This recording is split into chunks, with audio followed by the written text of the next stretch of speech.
Pada zaman dahulu di negeri yang jauh, hiduplah seorang penyihir yang sangat sedih.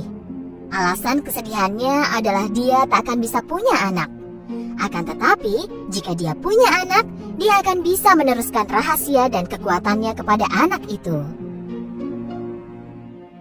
Jadi dia membulatkan tekad. Dia akan mengambil bayi perempuan pertama yang lahir untuk dibesarkan sebagai putrinya. Sihir jahat harus menguasai seluruh dunia! Tidak jauh dari tempatnya tinggal, hidup pasangan suami istri petani. Satu hari, sang suami dikejutkan dengan kabar luar biasa. Istrinya menyampaikan kabar baik. Kita akan punya bayi. Sayangnya kebahagiaannya tidak bertahan lama. Istrinya jatuh sakit. Semakin hari, berat badannya semakin turun. Jika dia tidak segera sembuh, dia akan kehilangan bayinya. Suaminya mencoba setiap obat dan herbal berkhasiat yang ada di sana, tetapi tidak membuatnya sembuh. Dokter terakhir mengatakan bahwa hanya ada satu cara agar istrinya bisa sembuh. Ada seorang penyihir jahat. Dialah satu-satunya yang memiliki herbal berkhasiat ini. Dia satu-satunya orang yang bisa membantumu. Sang suami mengumpulkan keberaniannya dan pergi ke istana penyihir. Ia mengetuk pintu. Mengetuk pintuku tanpa takut? Kau pasti punya hal penting. Istriku sakit dan semakin parah. Ku dengar kau punya obat terbaik untuk situasi kami sekarang. Benarkah? Dan kenapa aku harus menolongmu? Kumohon, jangan tolak permintaanku. Istriku sedang hamil. Jika kau tak menyembuhkannya, aku akan kehilangan mereka berdua. Setelah mendengar situasinya, penyihir berubah pikiran dan memutuskan untuk membantu. Jika begitu, aku akan membantumu. Penyihir memberikan herbal penyembuh. Berikan selembar daun herbal ini kepada istrimu setiap hari. Kau akan lihat dia sembuh. Pria muda itu kini sangat bahagia. Dia berlari pulang.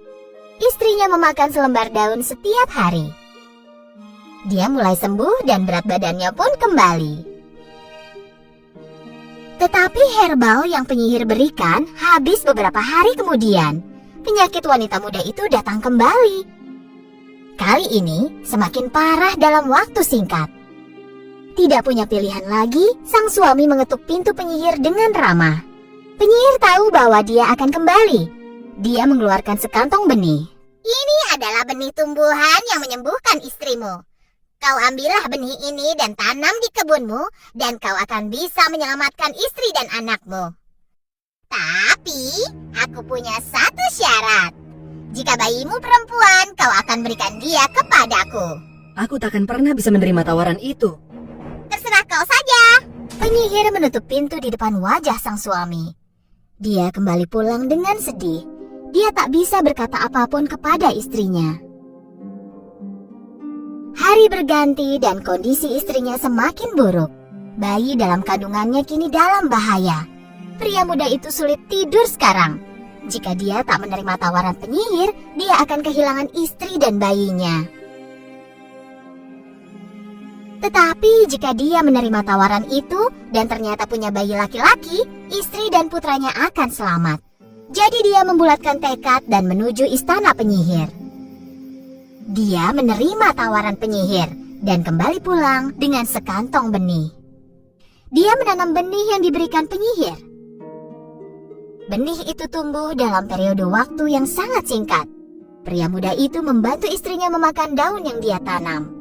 Hari berlalu dan istrinya semakin baik. Dia telah pulih total dan melahirkan bayi yang sehat. Tetapi pria muda itu kini ketakutan. Ini bayi perempuan yang cantik. Pada hari yang sama, mereka mengadakan perayaan besar di istana raja. Ratu melahirkan seorang bayi laki-laki. Raja senang sekali, karena kini dia punya pangeran yang dapat memimpin negara. Rakyat sangat mencintai raja dan ratu yang baik hati itu. Tak seorang pun yang tahu bahwa satu hari nanti kehidupan kedua bayi ini akan bersinggungan. Kebahagiaan suami dan istri itu tidak berlangsung lama. Pada hari yang sama, penyihir datang dan meminta bayi tersebut. Pasangan itu menyerahkan bayi mereka sambil menangis dan mengucapkan salam perpisahan. Oh, bayiku sayang. Dia kini milikku. Tapi jangan khawatir, aku akan mengurusnya dengan baik. Dan aku akan menamainya Rapunzel. Penyihir membawa bayi itu ke menara. Menara ini tersembunyi di hutan yang lebat. Penyihir menaiki tangga ke puncak menara. Mereka tiba di kamar di lantai teratas. Penyihir menempatkan bayi itu di buayan. Rapunzel, bayiku yang cantik. Mengira bahwa penyihir adalah ibunya, Rapunzel terus menjalani hidupnya di menara ini. Saat siang hari, ia akan turun dari menara untuk bermain di halaman depan, dan pada malam hari, dia akan kembali ke atas ke kamar kecilnya di puncak menara. Penyihir tidak pernah menggunting rambut Rapunzel. Dia menyisir rambut Rapunzel setiap hari. Gadis kecil itu sangat menyukainya. Tahun pun berlalu. Rapunzel kini telah besar dan menjadi remaja. Pada suatu hari, penyihir mendekati menara dan memanggil Rapunzel. Rapunzel, putriku, turunkan rambut emasmu. Rapunzel menurunkan rambut emasnya. Rambutnya dapat mencapai dasar sekarang. Bagus sekali. Penyihir naik ke atas tangga menara. Lalu berdiri di puncak tangga dan mulai membisikkan kata ajaib. Tiba-tiba, anak tangga mulai runtuh. Tidak ada mantra di dunia yang bisa membuat anak tangga ini bersatu kembali.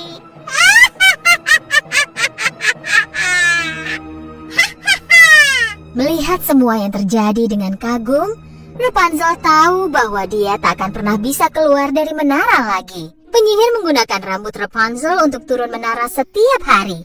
Dan pada malam hari, dia tiba di dasar menara dan memanggil Rapunzel. Rapunzel! Rapunzel! Turunkan rambut emasmu untuk ibu! Setelah mendengar suara penyihir, Rapunzel akan menurunkan rambut emasnya. Dan penyihir akan berpegangan ke rambut itu dan mendaki ke atas. Ibu, kenapa kau tak izinkan aku meninggalkan menara? Kenapa kau mengurungku di atas sini?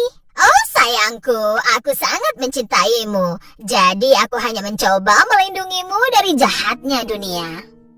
Rapunzel menghabiskan sepanjang harinya dengan bernyanyi dan berbicara dengan burung yang mengunjunginya. Sementara itu di istana raja, pangeran yang lahir pada hari yang sama dengan Rapunzel telah dewasa dan menjadi pria muda.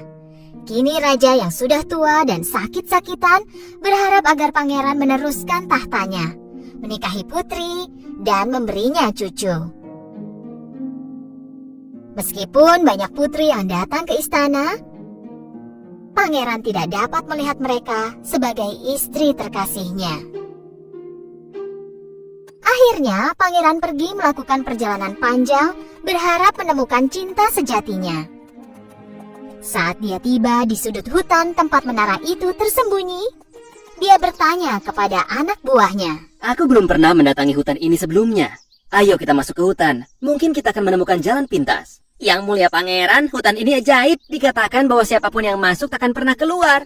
Kau sendiri yang mengatakannya. Itu mungkin hanya rumor. Ayo kita buktikan sendiri.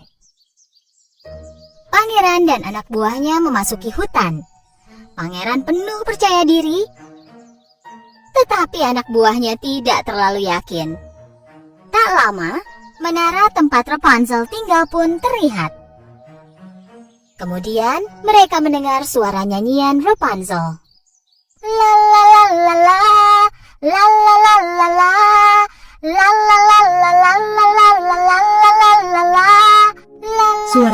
indah. Setelah mendekati menara, pangeran memerhatikan Rapunzel yang menyanyi.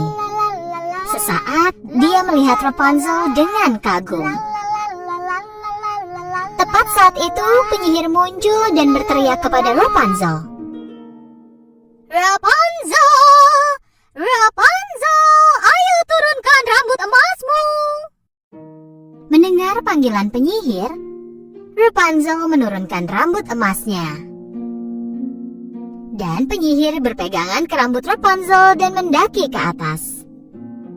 Jadi namanya adalah Rapunzel. Pangeran memutuskan akan tetap di sekitar menara selama beberapa waktu dan mengamati Rapunzel. Penyihir turun dengan rambut Rapunzel setiap hari dan naik kembali ke atas pada malam hari. Rapunzel! Rapunzel, turunkan rambut emasmu! Akhirnya, pangeran mengumpulkan seluruh keberaniannya, dan pada hari saat penyihir tidak ada, dia mendatangi menara itu dan berteriak. Rapunzel! Rapunzel! Ini adalah pertama kalinya Rapunzel mendengar suara selain ibunya. Awalnya dia terlihat ragu, tetapi kemudian dia sangat penasaran mengenai siapa orang yang memanggilnya itu. Jadi dia melihat ke bawah melalui jendela. Dia melihat pria tampan sedang melihat ke arahnya dari bawah. Siapa kau? Dan bagaimana kau tahu namaku? Akulah pangeran dari kerajaan ini. Aku mendengar suaramu yang indah dan ingin bertemu denganmu. Aku tidak diizinkan berbicara dengan orang asing. Pergilah. Aku tidak berniat jahat, aku janji. Ayo turunlah supaya kita bisa bicara. Aku tak bisa. Tidak ada tangga. Tepat pada saat itu, Rapunzel melihat ibunya datang. Cepatlah, kau harus pergi dari sini. Ibu tak boleh melihatmu. Pangeran segera bersembunyi di balik pohon. Setelah penyihir tiba di menara, dia berteriak. Dan setelah Rapunzel menurunkan rambut emasnya, penyihir naik.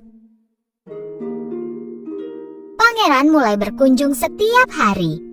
Mereka kini berteman dengan Rapunzel, dan Rapunzel tahu bahwa pangeran tidak bermaksud mencelakainya, lalu menurunkan rambut emasnya. Pangeran memegang rambut pirang indah Rapunzel dan memanjat naik. Rapunzel sangat senang. Ada orang lain yang belum pernah dia lihat sebelumnya, berdiri tepat di hadapannya. Kenapa ibumu menyembunyikanmu di penjara? Ibu memberitahuku bahwa dunia itu kejam. Ibu mencoba melindungiku. Tetapi ini konyol. Kenapa seorang ibu mengunci putrinya di tempat yang jauh seperti ini? Ya, memang benar ada kejahatan di luar sana, tetapi juga ada keindahan di antara semua itu. Rapunzel penasaran ingin melihat apakah ucapan pangeran itu benar. Dan hal yang ingin dia lakukan adalah melihat dan mengenal dunia di luar sana. Akhirnya, mereka memutuskan dan ingin melarikan diri bersama. Malam harinya saat penyihir kembali ke menara, dia melihat Rapunzel menurunkan rambut emasnya. Rapunzel melihatku datang, dia telah menurunkan rambutnya. Setelah memanjat menara, apa yang dia lihat? Potongan rambut Rapunzel dan terikat pada sepotong logam, tetapi Rapunzel tidak terlihat. Kemudian dia menyadari bahwa Rapunzel melarikan diri. Rapunzel memotong rambutnya sendiri dan menggantungkannya pada sepotong logam. Dengan bantuan rambutnya, dia dan pangeran menuruni menara. Rapunzel! Rapunzel! Beraninya kau mengkhianatiku! Sementara itu, pangeran dan Rapunzel telah jauh meninggalkan hutan ajaib. Kisah tentang hutan ajaib adalah karangan penyihir. Karena dia tidak ingin ada orang yang menemukan Rapunzel. Rapunzel dan pangeran akhirnya tiba di istana. Dengan membawa Rapunzel, pangeran mendekati raja dan ratu. Dan apa yang dia lihat? Raja yang berdiri di hadapannya kini terlihat sehat. Ayah, kau terlihat sangat sehat. Bagaimana bisa? Herbal penyembuh telah menyembuhkan ayahmu, nak. Coba ku ingat apa namanya. Oh ya, Rapunzel. Rapunzel? Pangeran menceritakan semua yang terjadi pada dirinya.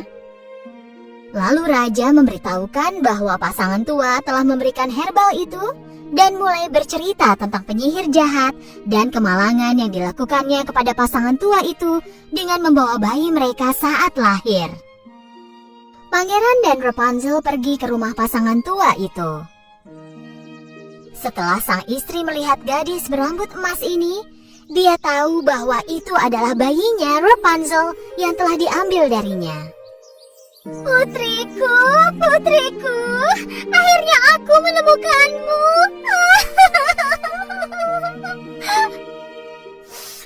Setelah mendengarkan kisah sebenarnya dari awal, Rapunzel kini bersatu dengan orang tuanya. Tak lama kemudian, Pangeran dan Rapunzel menikah, dan mereka hidup bahagia selamanya. Lalu, apa yang terjadi dengan penyihir yang terjebak di menara? Raja menangkap penyihir itu dan mengurungnya di atas menara, dan menempatkan penjaga di dasar menara agar dia tidak dapat melarikan diri. Bersamaan dengan itu, kekuatan sihir dan semua rahasia terdalamnya menghilang. Pada zaman dahulu, ada sebuah istana yang indah di negeri antah berantah. Di istana yang megah ini, hiduplah ratu yang paling cantik. Ratu punya satu permohonan agar dia bahagia, yaitu ingin memiliki bayi perempuan yang cantik.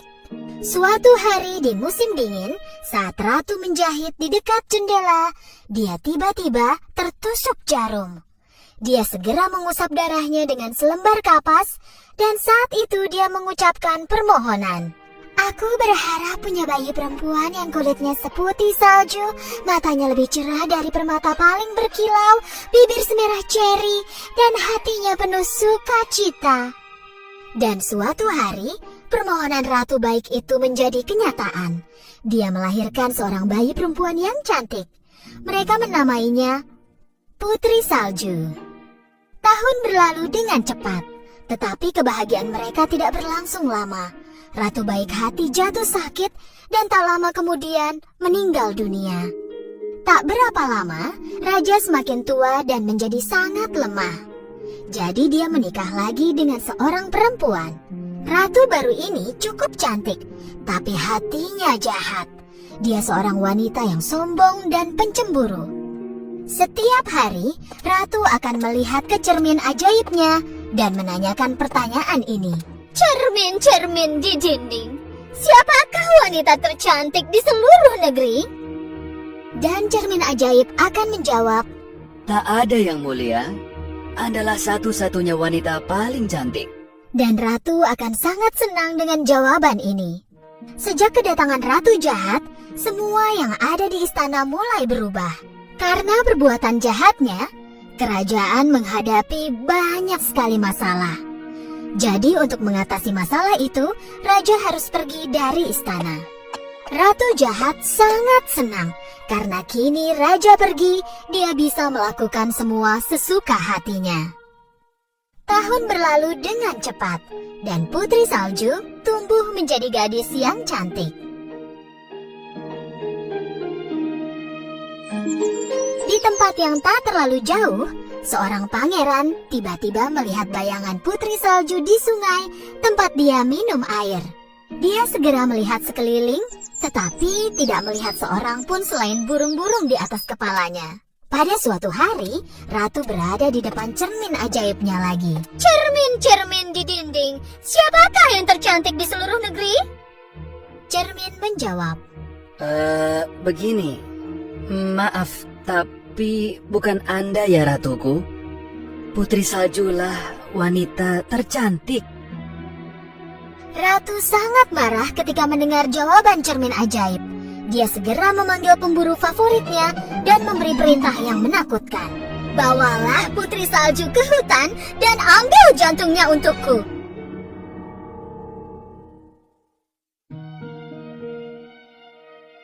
Prajurit membawa Putri Salju ke hadapan ratu.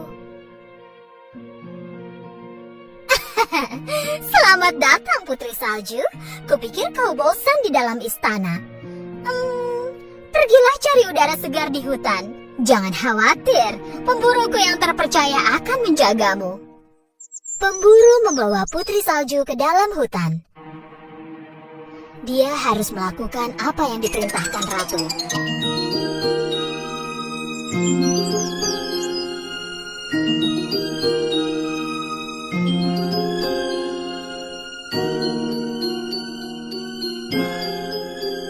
Tapi melihat Putri Salju yang berhati murni dan baik itu, pemburu tidak dapat melukainya.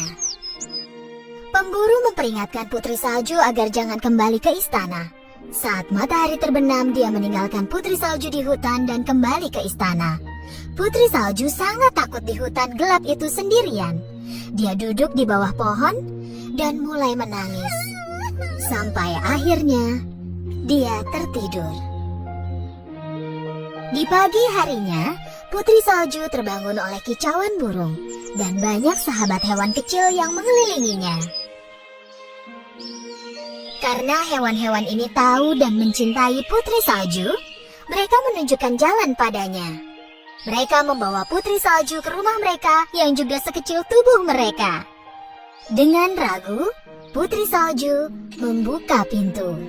Semua yang ada di dalam rumah itu berukuran sangat kecil dan berantakan. Putri Salju tak bisa menebak siapa pemilik rumah itu, tapi dia tak punya tempat tujuan lain. Jadi dia memutuskan untuk bersih-bersih.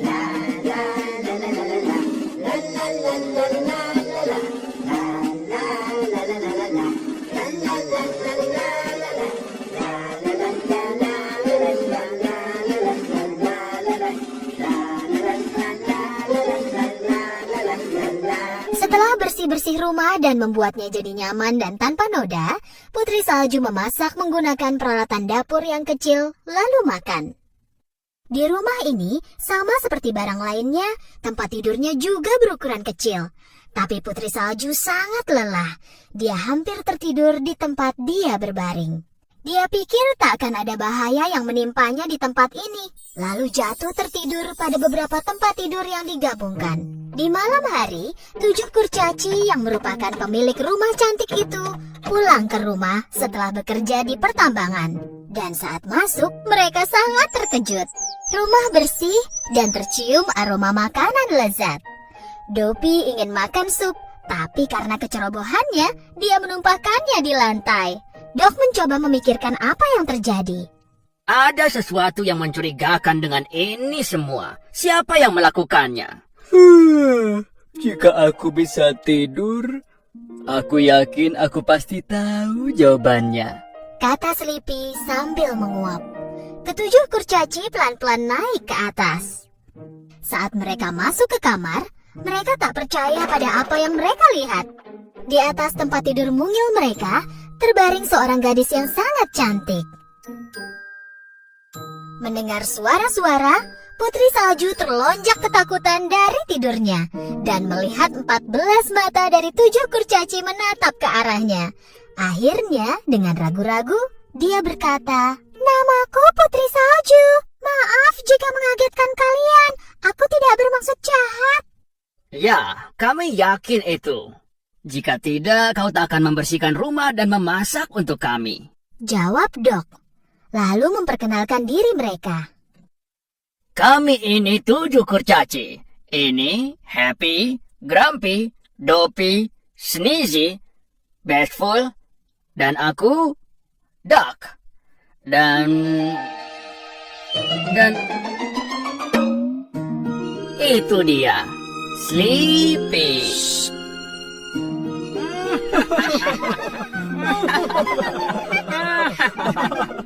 Putri Salju senang sekali karena punya 7 orang teman lagi yang menyenangkan. Ia bercerita tentang semua yang telah terjadi. Ketujuh kurcaci sangat sedih mendengar semuanya. Mereka meminta Putri Salju tinggal bersama mereka. Putri Salju setuju dan selalu membantu. Mereka mulai hidup bahagia dan damai. Tapi kebahagiaan mereka tak berlangsung lama. Suatu hari, Ratu menanyakan pertanyaan yang sama ke cermin ajaibnya. "Cermin-cermin di dinding, siapakah wanita tercantik di seluruh negeri?" Jawaban cermin masih sama. Begini, Maafkan aku, tapi bukan Anda yang mulia. Putri Salju, dialah yang tercantik dari semuanya. Tapi Ratu pikir Putri Salju sudah meninggal. Ratu sadar bahwa jantung yang pemburu bawakan sebenarnya jantung rusa dan memutuskan untuk melakukannya sendiri kali ini. Pagi hari yang menyenangkan di rumah 7 kurcaci.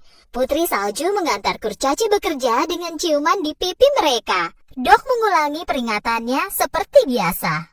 Jangan lupa aturan kita. Jika ada orang asing mengetuk pintu saat kami tidak di rumah, jangan dijawab. Baiklah dok, tapi kalian jangan terlambat pulang ya. Saat Putri Salju menyiapkan makan malam, terdengar ketukan di pintu. Dia tak mengira kurcaci akan pulang jam segini. Siapa itu? Dok, apa itu kalian? Dari luar terdengar suara wanita tua. Aku tak bermaksud jahat, nak. Tolong buka pintunya. Melalui lubang pintu, Putri Salju melihat wanita tua malang di luar yang dia pikir tak mungkin menyakitinya. Jadi dibukanya lah pintu. Oh, gadis cantik. Aku ini wanita tua yang kebetulan lewat. Jika kau berikan semangkuk sup, aku akan sangat berterima kasih. Putri Salju membawa masuk wanita tua itu dan menawarkan semangkuk sup panas.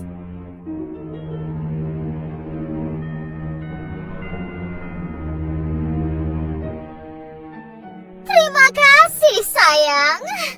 Aku tak punya uang, tapi punya apel merah cerah paling lezat untukmu. Satu gigitan akan terasa seperti surga. Putri Salju menggigit apel itu karena penasaran. Dan setelah digigitnya, dia pingsan dan jatuh di lantai. Wanita tua itu tak lain adalah ratu jahat yang menyamar. Dan apel itu bukanlah apel surga, tapi apel beracun. Bahkan satu gigitan cukup untuk membuat Putri Salju tertidur, yang membuatnya tidak pernah bisa bangun lagi.